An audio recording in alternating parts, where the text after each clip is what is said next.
ถ้าเราอยากได้เหรียญพายเนาะเราก็เอา USDT เข้ามาแลกเปลี่ยนเนาะเรากดตีกลับนี้แล้วจากนั้นเราก็กดทั้งหมดเลย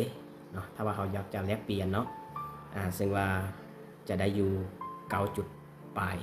แล้วเพื่อนๆจะสังเกตเห็นช่องฟังก์ชันนี้เนาะก็คือ buy นี่หมายความว่าเราเอาเหรียญ USDT นี่มาเปลี่ยนเป็นเหรียญพายเนาะแต่ถ้าเราอยากจะขายก็คือเราเอาเหรียญพายนี้มาเปลี่ยนเป็นเหรียญ USDT เข้าไปเซลล์นี่เลยเนาะซึ่งว่าข้าพเจ้าจะไปซื้อเนาะกด buy นี่เลยสบายดีเพื่อนๆมาพบกับซอง VC เซ้งดาราเช่นเคยเนาะคลิปนี้ก็จะมาแบ่งปันเกี่ยวกับขั้นตอนในการเข้าไปซื้อเหรียญพายเนาะอยู่กระดาน OKX เป็นอะไรเข้าไปเบิ่งกันเลยตัวนี้ก็จะเป็นกระดาน OKX เนาะที่ว่าผู้ใดสมัครเข้ามาแล้วอันนี้ก็จะเป็นหน้าหลักของมันเนาะซึ่งว่าข้าพเจ้าจะเอาเหรียญตัวนี้ไปซื้อเหรียญพายเนาะซึ่งว่าปัจจุบันนี้เหรียญพายก็ลงมาอยู่ที่ 0.8 USDT เนาะกับคลิปนี้ก็บ่แนะนำให้ทุกคนเข้าไปซื้อเหรียญหรือไปถือของเหรียญโดยที่ว่าบ่ได้ศึกษาเนาะถ้าว่าผู้ใดหักมักลูกความเสี่ยงก็ตัดสินใจโดยตัวเองนะในการซื้อเหรียญพายเนาะเราก็จะมีอยู่2วิธีเนาะวิธีหนึ่งก็เข้าไปเปลี่ยนจาก USDT เข้ามาเป็นพายหรือว่าวิธี2เข้าไปเทรดโดยตรงเลยเนาะจากนั้นเข้าไปอยู่บนกระเป๋าเนาะ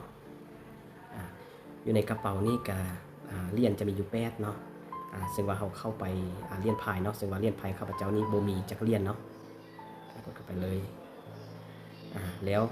จากนั้นเพื่อนๆก็จะสังเกตเห็นตัว convert เนาะกดเข้าไปเลยถ้าเราอยากได้เหรียญพายเนาะเราก็เอา USDT เข้ามาแลกเปลี่ยนเนาะกดตีกลับนี้แล้วจากนั้นเราก็กดทั้งหมดเลยเนาะถ้าว่าเราอยากจะแลกเปลี่ยนเนาะซึ่งว่า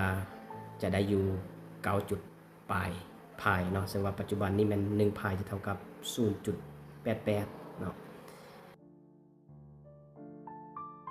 หรืออีกแบบหนึ่งเนาะเราสามารถโอนเหรียญจากfunding มาเป็นtrading ก่อนเนาะกดเข้าไป transfer นี้เนาะแล้วจากนั้นเราก็กด funding มาอยู่trading เนาะโอเคกดทั้งหมดเลยโอเคจากนั้นเราก็กด confirm หลังจากจะโอนเหรียญมาแล้วเนาะเราก็กดเข้าไปตัวพายนี่เลยจะให้เลื่อนขึ้นเนาะแล้วก็เข้าไปบนนี่เลยเนาะ trading นี่เลยซึ่งว่าเหรียญของเขานี่มีอยู่8เนาะแล้วเพื่อนๆจะสังเกตเห็นช่องฟังก์ชันนี้เนาะก็คือ buy นี่หมายความว่าเขาเอาเหรียญ USDT นี่มาเปลี่ยนเป็นเหรียญพายเนาะแต่ถ้าอยากจะขายก็คือเขาเอาเหรียญพายนี้มาเปลี่ยนเป็น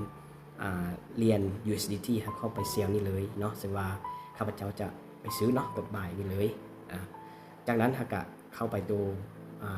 market นี้เนาะบางทีก็มันอาจจะให้อยู่ limit order เนาะอันนี้ถ้าเราอยากจะซื้อในราคาปัจจุบันเราก็เข้าไป market order นี้กดเข้าไปจากนั้นเราก็มาเบิ่งว่าเราจะซื้อจักเปอร์เซ็นต์เนาะหรือว่าเราจะซื้ออยู่ประมาณ 50% 50% ก็จะเท่ากับอยู่4เนาะ$4ซึ่งว่าข้าพเจ้าจะซื้อหมดเลยกด 100% เลยเนาะจากนั้นเราก็กด buy พายได้เลยแล้วจากนั้นเราก็กด confirm เนาะซึ่งว่าสำเร็จวันนี้เราก็กลับไปเบิ่งกระเป๋าเราเนาะว่าเราได้เหรียญพายมาแล้วบ่ซึ่งว่าเราได้มาเป็นที่100เนาะเราได้อยู่9.2พายเนาะถ้ากรณีว่าราคามัน1พายเนาะขึ้นไปอยู่ที่1จุดปลายหรือว่า2เราก็ได้กำไรแล้วเนาะผู้ใดที่นำไซส์กระเป๋า OKX อยากจะมาถือเหรียญต่างๆโดยเฉพาะเป็นเหรียญพายก็สามารถเห็นตามวิดีโอนี้ได้เลยเนาะคลิปนี้ขอจบเพียงเท่านี้แล้วจะพบกันในคลิปต่อไปสวัสดี